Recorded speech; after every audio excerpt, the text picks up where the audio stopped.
തിരുവനന്തപുരം വെള്ളറട ഗ്രാമപഞ്ചായത്തിൽ തൊഴിലുറപ്പ് പദ്ധതിയിൽ അഴിമതി.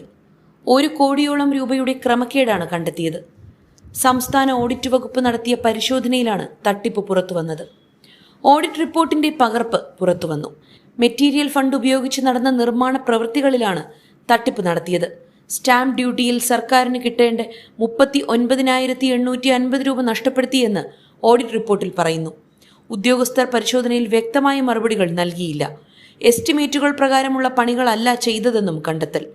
ഭൂരിപക്ഷം വർക്കുകൾക്കും 2 ടെൻഡറുകൾ മാത്രമാണ് നൽകിയത്.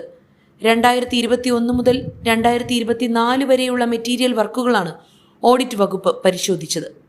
സാങ്കേതിക വിഭാഗം വീണ്ടും പരിശോധന നടത്തണമെന്ന് തൊഴിലുറപ്പ് ഓംബുഡ്സ്മാൻ ശുപാർശ ചെയ്തിട്ടുണ്ട്. ക്രമക്കേടുകൾ സംസ്ഥാന വിജിലൻസ് അന്വേഷിക്കണമെന്ന് ഓംബുഡ്സ്മാൻ നിർദ്ദേശിച്ചു.